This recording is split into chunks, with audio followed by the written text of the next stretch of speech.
Voici Viktor Orban, le premier ministre de la Hongrie. Et voici son écharpe. Une écharpe avec la carte de la Hongrie dessus. Mais si on regarde bien, ce n'est pas la Hongrie d'aujourd'hui. Non, c'est la Grande Hongrie, celle d'avant 1920. Avant le traité de Trianon, qui a découpé le pays comme un boucher bourré. La Hongrie a perdu la moitié de ses terres et de sa population. Et s'afficher en public avec ce genre d'écharpe, c'est pas juste une fantaisie de supporters de foot. C'est un posage de yuck politique. Et Orban, il fait jamais rien au hasard. La même carte trône dans son bureau. On la retrouve chez ses proches, dans les écoles, sur les monuments, sur des terrasses de café, partout. Parce que pour les Hongrois, c'est le symbole de leur plus grande tragédie nationale. Et je peux vous garantir qu'elle n'avait pas qu'une seule. La Hongrie, c'est ce petit pays au cœur de l'Europe qui a l'air fragile, mais qui adore jouer des coudes. Elle veut défendre son indépendance, imposer ses idées, et s'imagine carrément leader d'une nouvelle Europe beaucoup plus conservatrice. Alors que franchement, soyons honnêtes, le simple fait que elle existe jusqu'à aujourd'hui,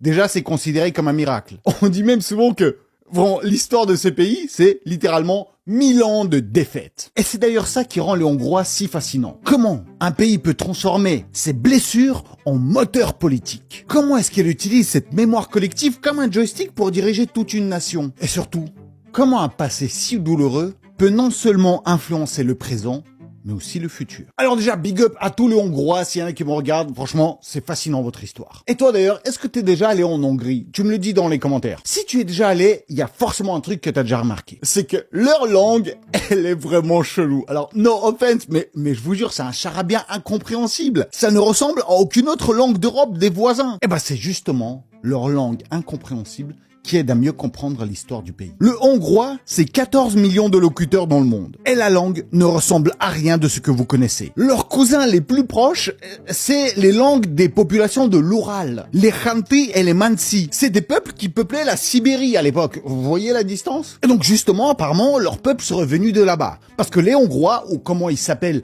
les Magyars, ils débarquent à l'époque depuis la région de l'Oural. Direction le Danube. Pour eux, c'est le grand retour à la maison, et pour leurs voisins, c'est l'invasion des barbares à cheval qui crament tout. Parce que, soyons clairs, les Magyars, ils sont pas venus avec des fleurs et des muffins. Non, ils pillaient, ils brûlaient, ils tuaient. Leur cavalerie roulait sur tout ce qui bougeait. Même sur ce qui bougeait pas. Ils sont même allés jusqu'en France et en Italie. Et donc, à l'époque, je vous jure, tout le monde flippait des Magyars. Ils étaient considérés comme un peuple sauvage au maximum, barbare, qui semait la panique partout où ils passaient. Tellement ils étaient sauvages qu'on les confondait avec les Huns.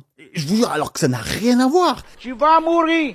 Et tellement ce malentendu est parti loin que même le pays s'appelle Hongrie à cause de ça justement, parce qu'en anglais, Hungary, tu vois, le H, ça vient justement à cause des uns. Imagine donc, t'arrives quelque part, donc déjà les gens ils comprennent pas ta langue, ils te prennent pour Attila, et en prime, ils renomment ton pays de travers. Oh, super accueil l'Europe, hein, vraiment.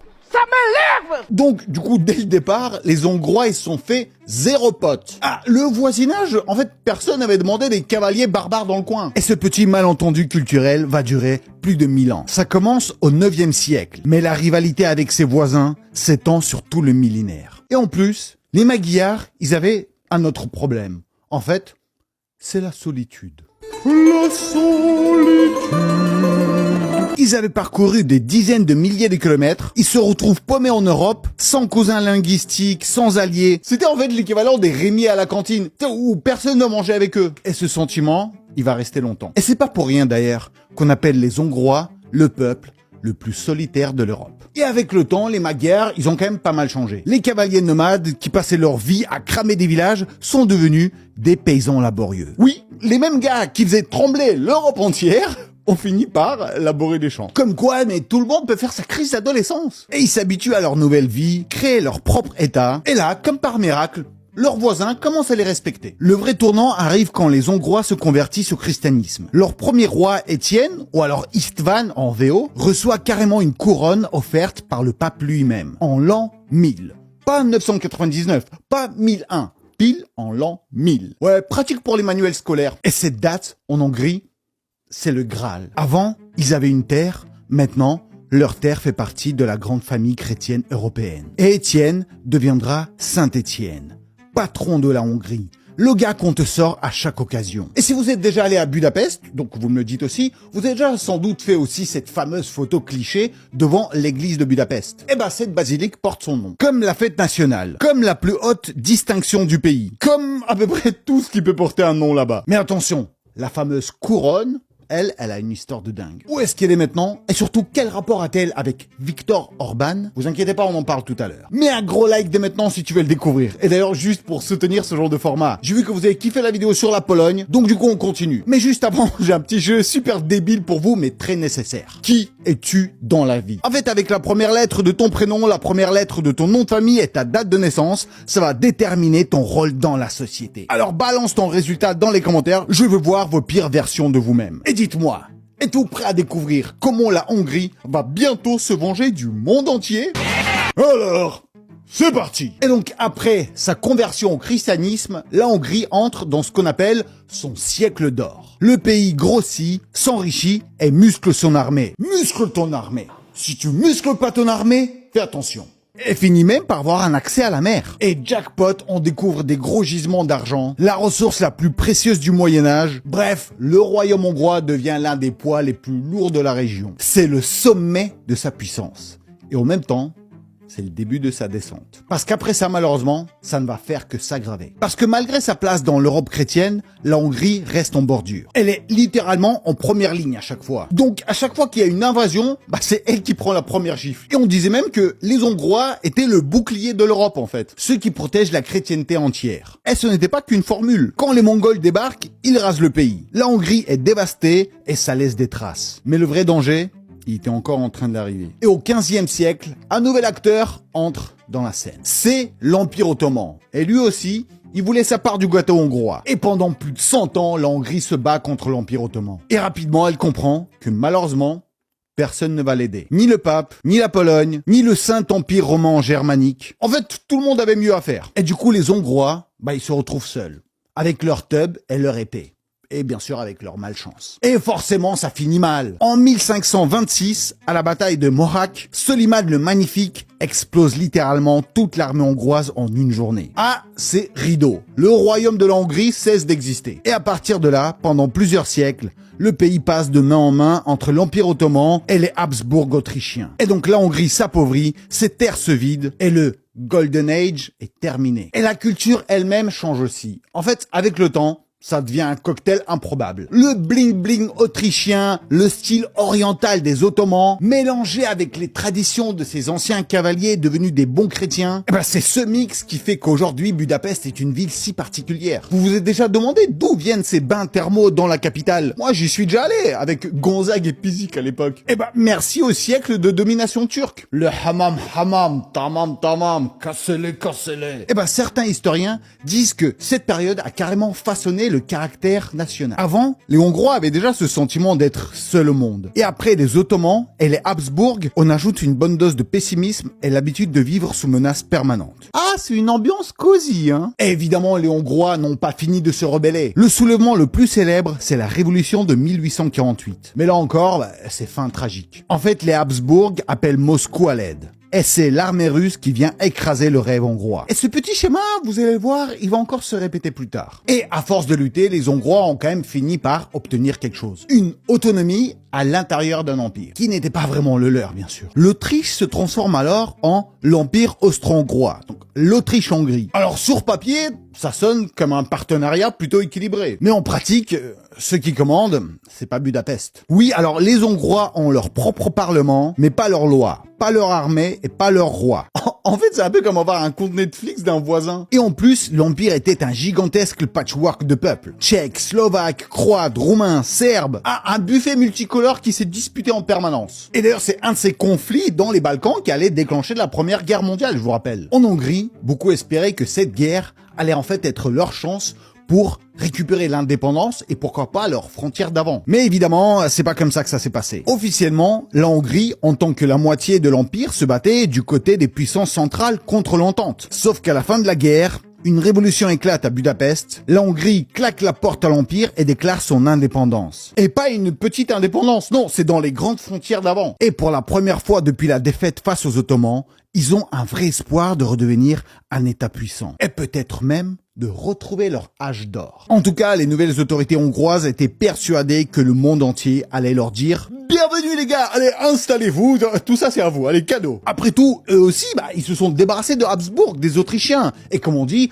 l'ennemi de mon ennemi est un peu mon ami. Et quand les vainqueurs de la Première Guerre mondiale se mettent à redessiner la carte de l'Europe, il y a un petit problème pour les Hongrois. En fait, c'est pas les seuls à vouloir un État. Les Tchèques, les Slovaques, les Roumains, eux aussi veulent leur propre pays. Et ils sont déjà prêts à se battre pour. Donc, pour redonner ces anciennes frontières à la Hongrie, ça aurait juste foutu en l'air toutes les promesses faites aux autres. Donc, c'est pas très pratique pour l'Europe. Et en plus, malgré donc sa révolution interne, la Hongrie, elle reste quand même considérée comme responsable de la Première Guerre mondiale. Parce qu'à la base, elle était avec l'Autriche. Et donc, le 4 juin 1920, en France, on signe le traité de Trianon. Et là, c'est la douche glaciale. La Grande Hongrie perd les 2/3 de son territoire et 60% de sa population. Des millions de Hongrois se retrouvent citoyens de la Roumanie, de la Tchécoslovaquie ou de la future Yougoslavie. Et la Nouvelle République, elle, se retrouve désarmée, donc pas d'armée, pas d'industrie militaire, et en prime, des réparations à payer. Ah, le packaging humiliation complet. Et le pire, c'est que la Hongrie n'avait pas vraiment le choix, parce que refuser,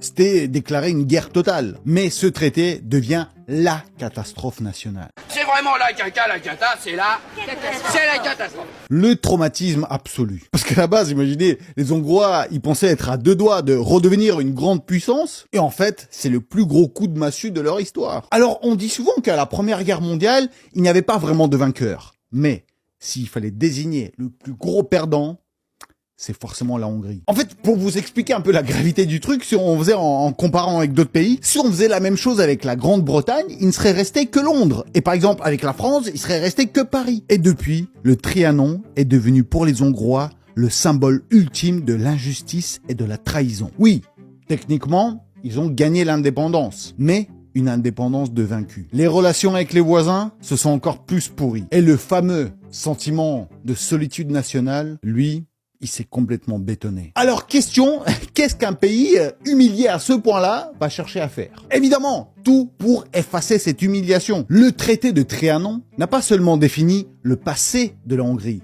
mais il a aussi programmé son futur. Et c'est Miklos Horthy qui arrive au pouvoir. Et l'ironie est belle, parce qu'en fait c'est un ancien amiral qui commandait toute la flotte austro-hongroise. Sauf que depuis le Trianon, la Hongrie en fait n'a plus accès à la mer. Et donc un amiral sans navire, c'est triste. Et justement, il incarne en fait ce sentiment national. Horthy instaure un régime autoritaire, avec un discours sur l'ordre, la religion, l'armée, le respect du passé. Mais surtout, il devient le symbole de la revanche contre le Trianon. Toute sa politique étrangère tourne autour d'un objectif: récupérer les frontières perdues. Et forcément, quand 2 gars comme Mussolini et le grand moustachu te font un clin d'œil en te disant « Hey, viens avec nous, tu vas récupérer des terres », forcément la tentation est grande. Et alors oui, pendant un temps, la Hongrie commence vraiment à regagner des territoires. Mais la facture, elle sera monstrueuse. Car c'est aussi sous Horthy que la Hongrie vit l'un des épisodes les plus tragiques de son histoire. La déportation éclair de sa population juive. En quelques mois seulement, près d'un demi-million de personnes sont envoyées vers le camp de la mort. Donc la Seconde Guerre mondiale se termine très mal pour la Hongrie. Le pays est d'abord occupé donc par les nazis, puis ensuite par l'armée rouge, donc les vainqueurs. Double combo. Et pourtant, aux premières élections d'après-guerre, les communistes n'en font que 17% des voix. Mais bon, quelques années plus tard, c'est la magie à la soviétique. Plus d'opposition et ils contrôlent tout. Et le nouveau boss du pays, c'est un mec qui avait passé 15 ans à Moscou et qui se présentait comme le meilleur élève de Staline. Ambiance rassurante pour les Hongrois donc. Mais en vérité pour eux, ce n'était juste qu'un chapitre de plus dans leur histoire terrible. Encore une fois, leur destin était décidé ailleurs. Hier, c'était les Ottomans, ensuite c'était les Hongrois, et maintenant, c'est les Soviétiques. Pas étonnant que la cocotte minute a fini par exploser, parce qu'en 1956, la Hongrie devient le premier pays de l'Europe de l'Est à se soulever massivement contre le régime soviétique. Ah, ces révolutions, manifs, combats de rue, mais sa répression est brutale. Les chars soviétiques entrent à Budapest et écrasent tout. Et bien sûr, impossible de ne pas voir le parallèle avec une autre révolution hongroise, celle de 1848, et elle aussi démontée à l'époque par l'armée de l'Empire russe. Donc ils ont un gros déjà-vu. Et il n'y a pas que moi qui force cette comparaison, parce qu'après 30 ans plus tard, un jeune politicien fera exactement ce rapprochement lors d'un grand discours. Et le nom de ce jeune, c'est Viktor Orban. Nos objectifs n'ont pas changé. Nous n'avons pas oublié 1848. Et nous n'oublierons pas 1956. Il avait pas la même tête. C'était un grand rassemblement à Budapest. Le pouvoir soviétique avait accepté à l'époque de réenterrer dignement les victimes de la révolution de 1956. Partout en Europe de l'Est, le vent du changement commençait à souffler. Mais personne ne savait encore jusqu'où ça irait. Et ce jour-là, des centaines de milliers de personnes étaient présentes. Et c'est là qu'on entend pour la première fois une phrase totalement impensable.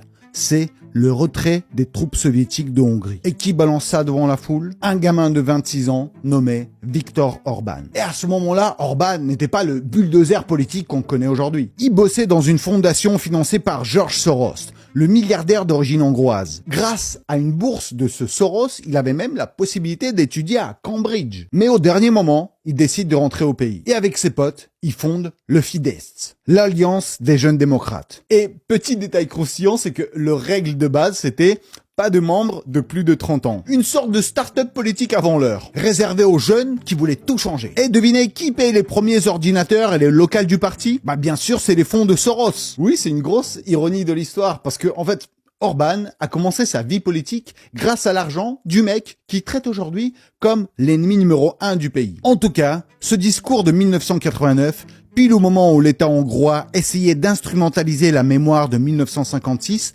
propulse Orban sur le devant de la scène. Et quand le régime accepte enfin d'ouvrir une table ronde avec l'opposition, Fidesz est invité à table. Et dès les premières élections libres, les jeunes démocrates décrochent 22 sièges au Parlement. Un carton surprise. Même eux, ils en revenaient pas. Personne encore n'imaginait que ce petit parti d'étudiants allait devenir la machine politique la plus puissante de l'histoire moderne de la Hongrie. Dans les années 90, Orban, avec ses potes, c'était un peu les punks de la politique. Il débarque au Parlement en jeans, sans cravate, avec des barbes et des cheveux longs, et des discours bien punchy, assez rap contenders. Rien à voir avec l'austérité du régime socialiste d'avant. Et surtout, aucun d'entre eux n'était compromis avec le système d'avant. Et donc grâce à ça, Fidesz monte en flèche dans les sondages. En 1998, à la surprise générale, Fidesz gagne les élections et Viktor Orban devient le premier ministre à 35 ans. L'un des plus jeunes de toute l'histoire du pays. Il est dynamique, ambitieux et se présente alors comme un pro-occidental. C'est même sous son premier mandat que la Hongrie entre dans l'OTAN. La symbolique est forte. Le jeune Orban, c'est la modernité, l'Europe,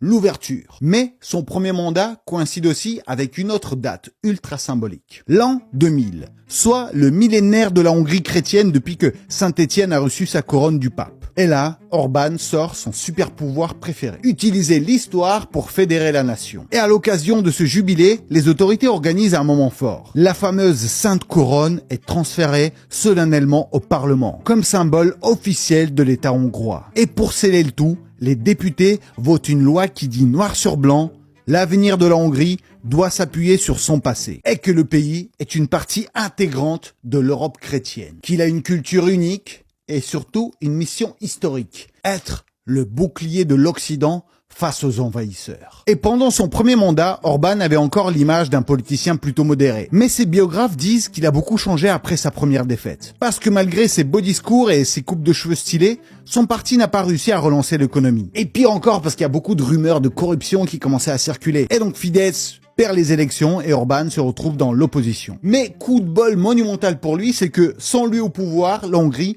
plonge dans une crise économique monumentale. Et un énorme scandale politique. Street battles erupted in protest to Hungarian Prime Minister Ferenc Gyurcsány because of a leaked audio tape in which he told his party that they had been lying to the voters, quote, day and night. Les partis qui avaient battu Fidesz deviennent encore plus impopulaires. Et Orban, en bon stratège, s'impose comme le chef de l'opposition et le leader des manifestations. Et c'est là que ça dérape, parce que ces manifestations organisées deviennent un champ de bataille contre la police. On va voir comment ça va être au 10 septembre, peut-être ça va se transformer comme ça. Et devinez quand ça arrive ces manifestations?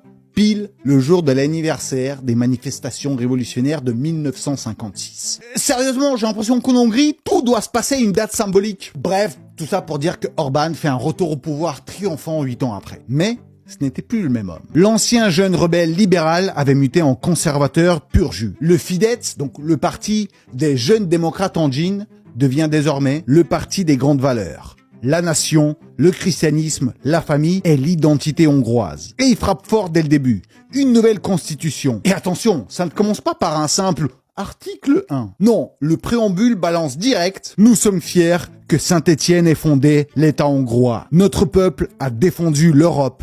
Notre héritage est notre langue unique. Nous honorons la Sainte Couronne. La nation est divisée par les tempêtes du siècle passé. L'union des Hongrois du passé, du présent et du futur. On est loin du manuel des droits constitutionnels. Ça sonne plutôt comme l'intro d'un film épique. Et c'est exactement ça. Orban a compris que pour réparer le présent et préparer le futur, il fallait s'appuyer sur l'histoire. Alors, sous Orban, un pas décisif est franchi. Les Hongrois ethniques vivant à l'étranger peuvent désormais obtenir la citoyenneté et voter aux élections. En gros, donc, les descendants de ceux qui ont perdu leur nationalité de leur patrie à cause du traité de Trianon, ils peuvent retrouver un passeport hongrois. Symboliquement, c'est très puissant. Orban se pose comme le mec qui répare les injustices historiques. Mais politiquement, c'est aussi une masterclass. Parce que devinez pour qui votent les 90% de ces électeurs étrangers?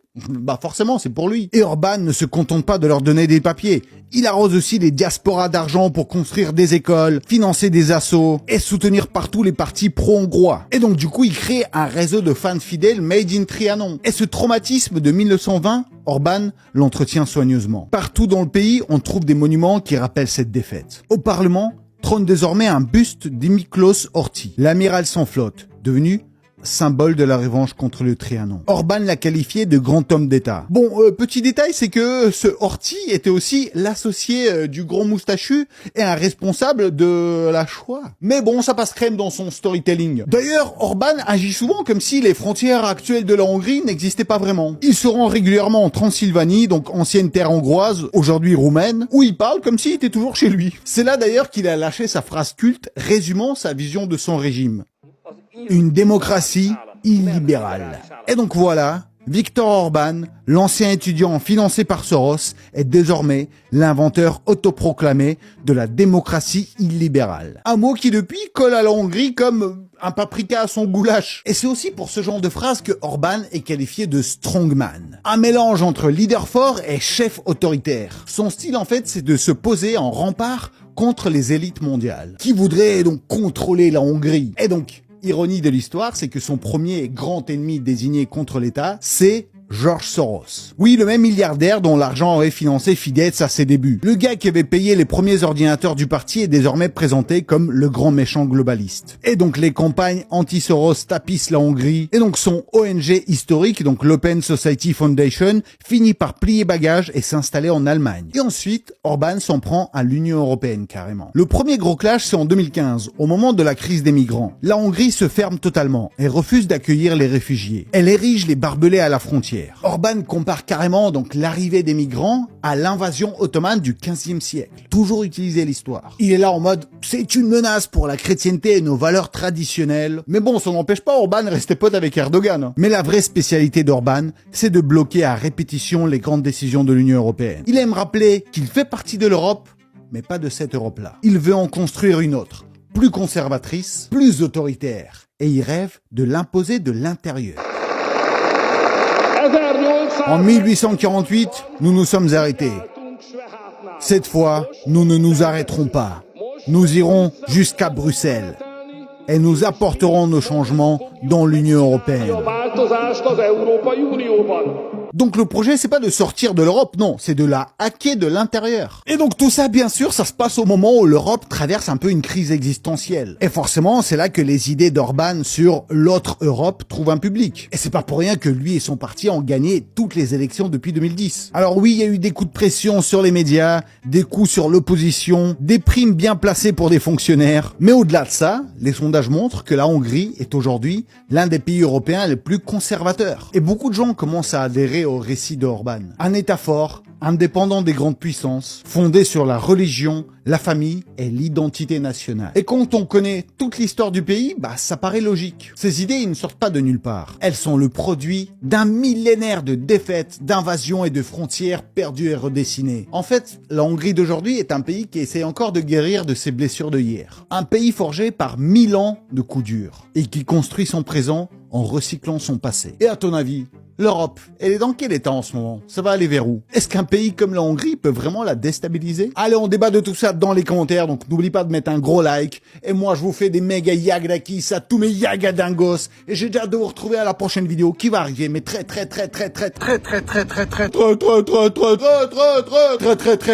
bientôt.